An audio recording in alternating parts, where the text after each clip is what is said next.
Ei, bem-vindos ao Contracapa, meu nome é Felipe, autor de O Reino em Ruínas, e o projeto do Catarse para esse livro está ativo nesse exato momento aqui no link da descrição desse vídeo. Você pode chegar lá, você pode apoiar, vou ficar muito feliz mesmo.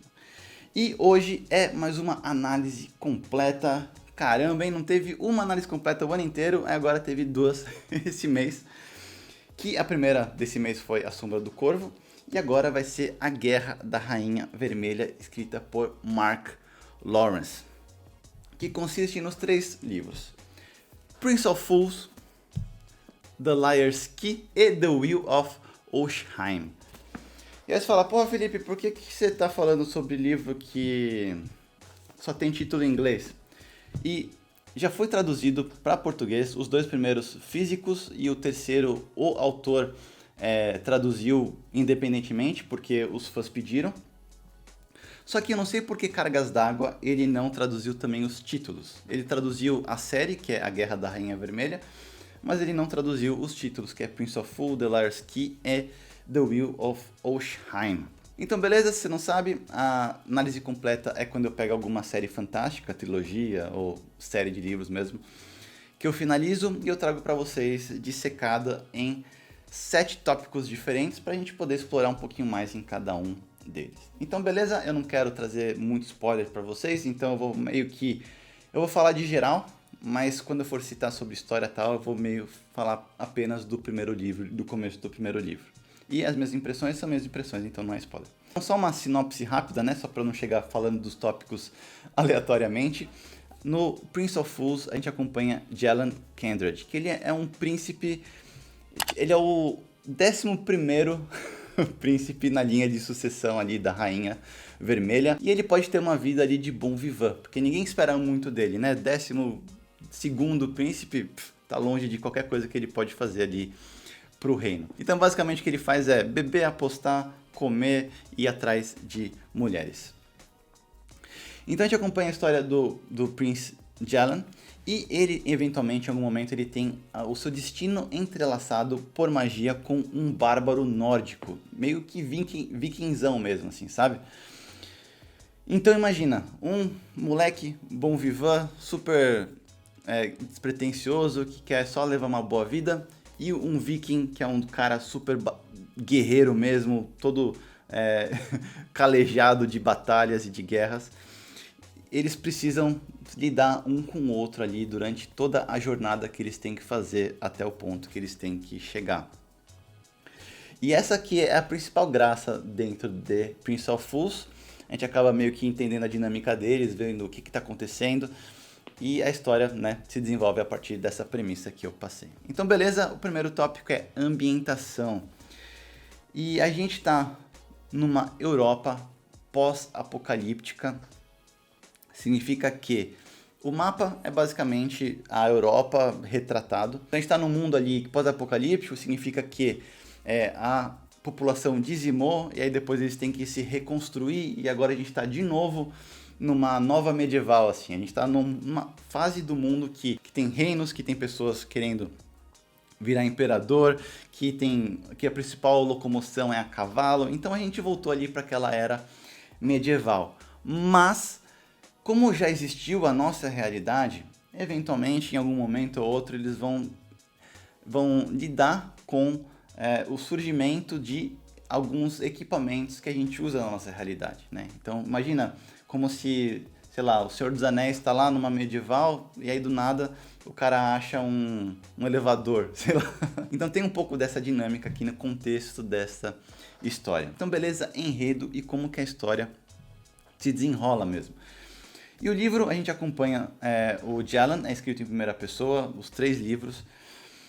E ele contando, ele tem uma prosa muito legal e faz o livro andar muito bem. Lógico que tem momentos, em primeira pessoa tem momentos reflexivos dele, mas em geral a história avança. Toda cena que tem avança para alguma coisa do futuro. Então não tem muita cena em vão. Apesar de algumas reflexões dele, a cena vai terminar jogando lá pra frente para você seguir a história. Então o enredo tem uma cadência bastante boa ali sobre os olhos de Jellan Kendred. Então os principais personagens dessa história é o próprio Jellan Kendred e o Snorri, que é esse bárbaro guerreiro que eu falei.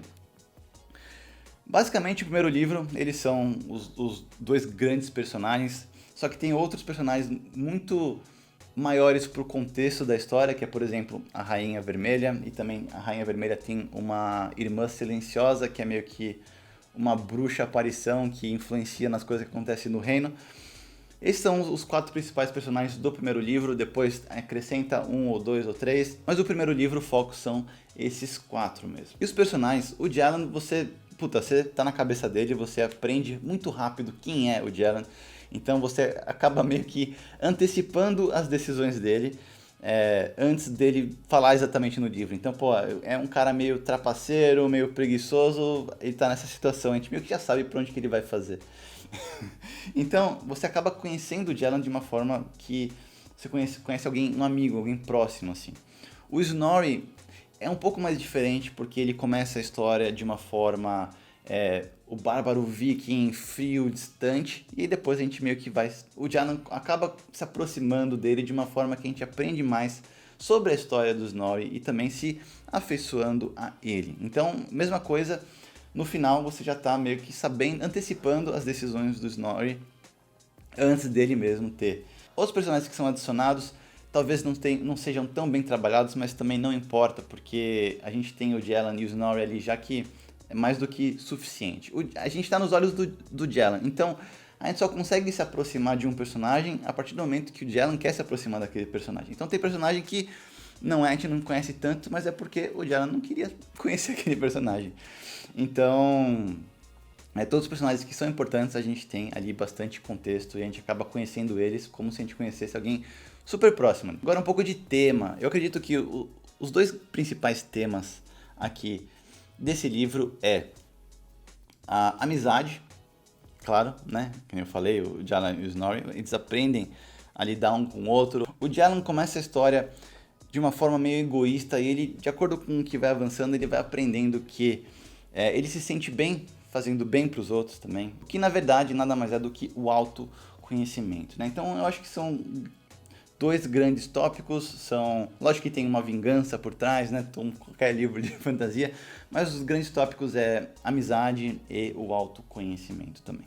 Sistema de magia. E não existe nada muito elaborado no sistema de magia, é um soft magic que chama, né? É aquela magia meio Gandalf assim, que é uma coisa que ninguém sabe exatamente quais são os limites dessa magia, o que cria essa magia, mas a gente sabe que existe. Existe videntes que tem um tipo de magia, existe aquela irmã silenciosa que tem um tipo específico de magia, existe um tipo de magia que na verdade não é magia, é a capacidade de ainda utilizar instrumentos da nossa realidade. Então imagina, né, um cara medieval, ele encontra um elevador, ele vai falar, o que tá subindo e descendo é magia, e às vezes não é magia, é, né, a tecnologia que eles ainda não entendem. Então tem bastante dessa coisa, o que é magia realmente, o que é na verdade tecnologia que eles não entendem. E também toda essa jogada, mas não tem nada muito explicativo sobre como funciona uma ou outra coisa, apenas que acontece, a gente não entende direito os limites e também não precisa para desenvolver a história. Porque apesar de magia conduzir a história, principalmente o primeiro livro,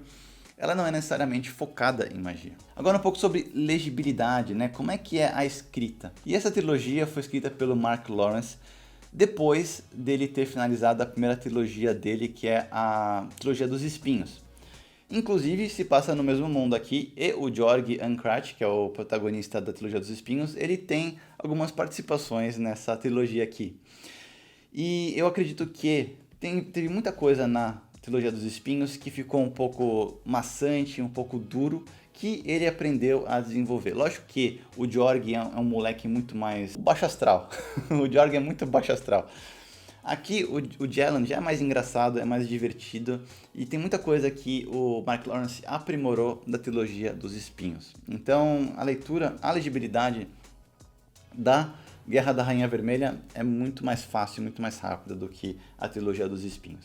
E um pouco sobre o mundo, que é o mesmo mundo da trilogia dos espinhos, que nem eu falei, se chama o Império Partido, que é uma Europa medieval, pós-apocalíptica.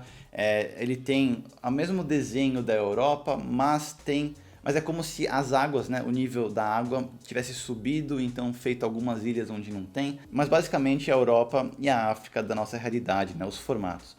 O que é bastante simples, mas de uma forma própria genial também. Porque, né, fala, não, em vez de fazer um mapa novo, fantástico, eu vou fazer na nossa própria realidade, no futuro da nossa própria realidade, só vou mudar algumas coisas assim. Então, ele focou muito mais em atribuir a tecnologia nesse mundo, né, distribuir a tecnologia que a gente tem nesse mundo, do que necessariamente focar no mapa. Mas o mapa é super bem explorado, né, o Jan e o Snorri vão para vários lugares diferentes. E eu acredito que, por ser um lugar que a gente já conhece, né, um mapa fantástico, não perde em nada ali para contar a história. E essa foi a análise completa, lembrando que o Reino em Ruínas está disponível para apoiar no Catarse, no link aqui na descrição. Espero que você tenha gostado desse vídeo, espero ver você no próximo. Tchau.